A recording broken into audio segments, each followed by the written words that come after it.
তবে আনচেলত্তির সামনে যথেষ্ট সুযোগ ব্রাজিলের শক্তিশালী একাদশ দাঁড় করানোর। 23 সদস্যের স্কোয়াডে যারা যারা আছেন তাদের নাম বলছি একে একে। গোলকিপার, ব্রাজিলের গোলপোস্টের অতন্দ্র প্রহরীর দায়িত্বে থাকবেন চিরচেনা মুখ লিভারপুলের এলিসন, আল নাসেরের বেন্তো, এছাড়া নতুন মুখ হিসাবে আছেন হুগো সৌজা। ডিফেন্ডার রক্ষণের দায়িত্বে Marquinhos, Beraldo, Vanderson, Carlos Augusto, Leo Ortiz, Danilo, Alexsandro, Wesley.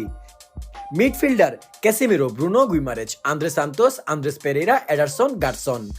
Forward attacker হিসাবে Vinicius Junior, Matheus Cunha, Antony, Estevao Willian, Raphinha ও রিচার্লিসন। রদ্রিগোকে না দেখে অনেকেই একটু অবাক হতে পারেন, কিন্তু রদ্রিগো ইনজুরিতে, যার জন্য এই দলে রদ্রিগোকে এখন দেখা যায়নি। তবে আমার মনে হচ্ছে কার্লোস আনচেলত্তি কিন্তু একটি ভালো দলই ঘোষণা করেছেন। আপনাদের কি মনে হচ্ছে? হেক্সা মিশনে কি সফল হতে পারবেন এই আনচেলত্তি? রিয়াল মাদ্রিদের হয়ে কোচিং ছাড়ার আগেই সিবিএফ এর রদ্রিগো ক্যান্টোনো ও জুয়ানোর দেওয়া 52 জনের প্রাথমিক লিস্ট হাতে পান কার্লো আনচেলত্তি। এই লিস্টে ঘরোয়া কোটা পূরণকারী খেলোয়াড় সহ ইউরোপ কিংবা অভিজ্ঞ খেলোয়াড়দের রাখা হয়েছিল, কিন্তু রিয়াল মাদ্রিদে তখনও থাকার কারণে মাঠে বসে এসব খেলোয়াড়দের পর্যবেক্ষণের সুযোগ পাননি আনচেলত্তি।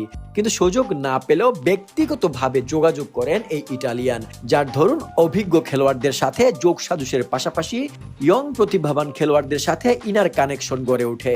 স্কোয়াড ঘোষণার কয়েকদিন আগে ইনজুরিতে পড়েন ব্রাজিলের বেশ কিছু নির্ভরশীল ও ফর্মে থাকা খেলোয়াড়। তবে সব কিছুর পরও একটি ভ্যালেন্স স্কোয়াড এসেছে আনচেলত্তির হাত ধরে। তবে এই 23 সদস্যের স্কোয়াডে কারা জায়গা পেয়েছে কিংবা তাদের বদলে কারা জায়গা পেত, এই আলোচনার চেয়ে বেশি গুরুত্বপূর্ণ ব্রাজিল বনাম ইকুয়েডর ম্যাচ। কারণ আনচেলত্তির অধীনে ব্রাজিল কেমন খেলে এটাই মুখ্য বিষয়। প্রতিভাবান খেলোয়াড় থাকা সত্ত্বেও শুধুমাত্র কোচের ট্যাকটিক্সের কারণে ব্রাজিলের যে অধপতন হয়েছে, এখন